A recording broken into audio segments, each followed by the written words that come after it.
지난 영상에서 우리는 자연 상태의 물을 수자원으로 활용할 수 있도록 기준을 선정하고 수자원을 보호해야 하는 이유들을 함께 알아보았습니다.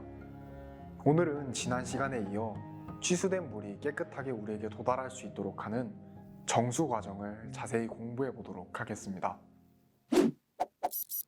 수원을 선정하고 물을 활용할 수 있도록 가공하기 위해서는 정수장이 필요합니다. 정수장에서는 상수 기술의 대부분이 집약되어 있고 상수 관리를 위해서 절대적으로 큰 역할을 수행하고 있는데요. 정수시설은 우리가 물을 원활하게 사용할 수 있도록 인체에 무해하고 물리적 성질이 양호하며 심리적으로 양호한 세 가지 조건을 부합하도록 물을 처리합니다. 그러한 조건을 만족할 수 있도록 세균, 생물, 바이러스성 미생물, 부유성 물질과 용해성 물질, 그리고 방사성 물질까지 제거할 수 있는 다양한 장치들을 구성하고 최대한 효율적으로 최고의 효과를 낼 수 있도록 설계합니다. 그러한 역할을 수행할 수 있으려면 핵심 원리인 스크리닝, 응집, 침전, 여과, 흡착, 살균 시스템을 구분, 취수한 물의 물리적, 화학적 성질을 고려해서 최적의 시스템을 조합해야 합니다. 그러한 조합은 수많은 예시가 존재하고 처리할 물의 성질에 따라서 필요한 프로세스가 다양한 범위에서 차이가 나므로 오늘 영상을 통해서는 각 원리가 어떤 역할을 하고 어떤 방식을 채용하여 환경적인 모습을 가지고 있는지 알아보도록 하겠습니다.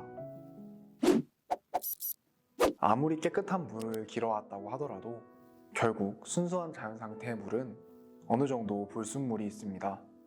앞서 수질을 시험하는 방법으로 물리적 검사, 화학적 검사, 세균학적, 즉 생물학적 검사 세 가지가 있다고 했다면 불순물들도 물리적 불순물, 화학적 불순물, 그리고 생물학적 불순물이 있습니다. 우선 가장 먼저 침전, 혼화, 응집 단계를 진행합니다.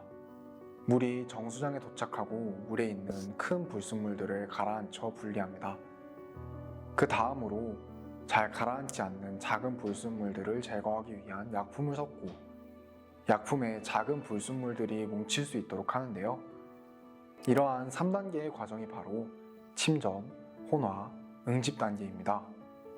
수중에 부유하고 있는 무기물과 유기물을 제거하는 목적의 침전은 그 효율을 높이기 위해 구멍을 뚫은 벽을 설치하거나 일정 높이 이상의 물을 자연적으로 배출하는 시설, 의도적인 경사 등 다양한 장치를 통해 계산적으로 물에 큰 불순물을 가라앉힐 수 있도록 설계합니다. 큰 물질들을 제거한 이후 콜로이드라는 음극을 띠는 물속의 작은 불순물들을 제거합니다. 그러한 콜로이드들을 모으기 위해 플러스 극을 가진 금속 기약품을 넣고 섞어주면 전기적으로 끌어당기는 힘에 의해 작은 콜로이드들이 약품에 모여 상대적으로 큰 걸을 수 있는 덩어리가 되게 되는데요. 혼화지와 응집지에서 바로 이러한 원리로 다음 단계의 정수 처리 과정을 준비합니다. 다음으로는 여과입니다. 여과 단계에서는 여제라는 작은 틈이 있는 필터를 거쳐 응집된 콜로이드를 제거하는 단계를 거치는데요. 주로 효율성을 근거로 여과 단계에서는 여제로 모래들을 이용합니다. 완속 모래 여과는 낮은 농도의 오염물을 촘촘하게 위치한 모래와 자갈을 천천히 통과시켜 여과합니다. 부유물질과 세균도 함께 제거할 수 있고 미생물 막에 의해 탁질, 세균 등의 부유물이나 암모니아, 망간 등 용해성 물질을 제거 또는 분해할 수 있습니다. 또 다른 여과 방식인 급속 모래 여과는 높은 농도의 부유물들을 여과하는 데 적합합니다. 완속 모래 여과에 비해 조금 더 넓은 틈을 빠르게 지나가며 부유물들이 모래 입자에 충돌하거나 접촉했을 때 부유물이 모래 입자 표면에 흡착되는 원리를 활용하여 물을 깨끗하게 만듭니다. 부유물과 세균은 어느 정도 제거하지만 완속 모래 여과와는 달리 용해성 유기물, 용해성 철, 망간, 암모니아 등은 별도의 처리를 하지 않는 한 전혀 제거할 수 없기 때문에 또 다른 처리가 필요합니다. 그렇기 때문에 약품 주입이 이루어질 때도 있고 유지비도 비싸지만 초기 건설 비용이 저렴하다는 점이 장점으로 꼽힙니다. 다음 단계로 추가적으로 고도 정수 처리가 이루어집니다. 고도 정수 처리는 일반적인 정수 처리로는 제거가 곤란한 오염물질들을 제거하여 보다 안전한 수돗물을 공급하기 위해 추가적으로 적용되는 정수 처리 시설을 의미합니다. 앞에서 소개한 방식보다 조금 더 복잡하게 공정을 구성하여 유기화학 물질, 맛과 냄새를 유발하는 물질, 트리알루메탄, 색도, 암모니아성 질소 등을 처리할 수 있는 고도정수 처리에는 활성탄 처리, 전염소 처리, 오존 처리, 막분리 기술 등이 활용될 수 있습니다. 특히 오존살균 처리는 염소살균 방식과 비교했을 때 세포 자체를 파괴하여 생물학적 오염물을 제거하기 때문에 효과적인 살균법으로 채택되고 있습니다. 산소에 강한 에너지를 쬐어 오존으로 변화시킨 뒤 물에 투입하여 유기물들을 변화시키기 때문에 맛과 냄새, 물의 색 처리에 큰 효과를 보입니다. 잔류 효과가 적어 지속적인 살균 처리에는 부적합할 수 있으나 소독 후에는 남는 물질이 없기 때문에 널리 활용할 수 있으며, 이는 마지막 단계인 염소 소독에 필요한 염소의 양을 줄일 수 있어 설비의 효율을 높일 수 있습니다. 마지막으로 소독이 이루어집니다. 소독은 작은 크기의 수중병원성 미생물을 불활성화시키는 공정을 의미합니다.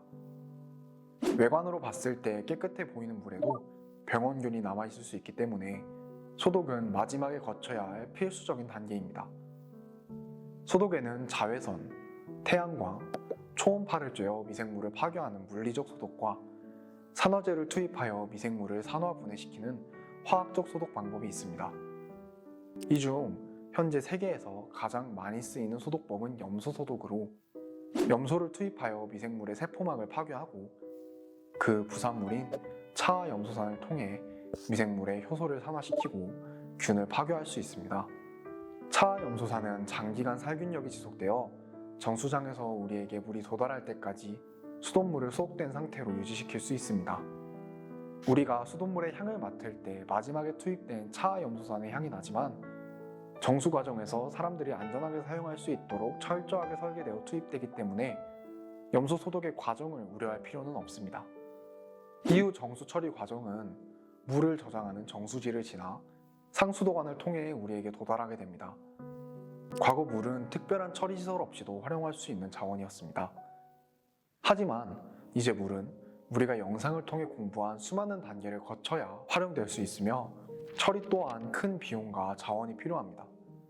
과거보다 수자원이 오염되었기 때문에 이러한 처리 시설이 필요하다고 해석할 수도 있지만, 수돗물의 위생적인 관리, 체계적인 상수 시스템을 바탕으로 한 평균 수명의 증가, 사회 발전, 산업 고도화 등에 기여할 수 있는 점 또한 큰 가치와 의미를 가지고 있습니다. 앞으로 보보미디어는 환경을 더 깊고 다양하고 넓은 시야로 알아갈 수 있는 방법을 소개하고자 합니다. 보보미디어와 함께한 시간을 통해 환경 문제 해결에 한 발 더 다가설 수 있도록 구독과 관심을 통해 힘을 보태주시기 바랍니다. 지금까지 보보미디어의 김보성이었습니다. 감사합니다.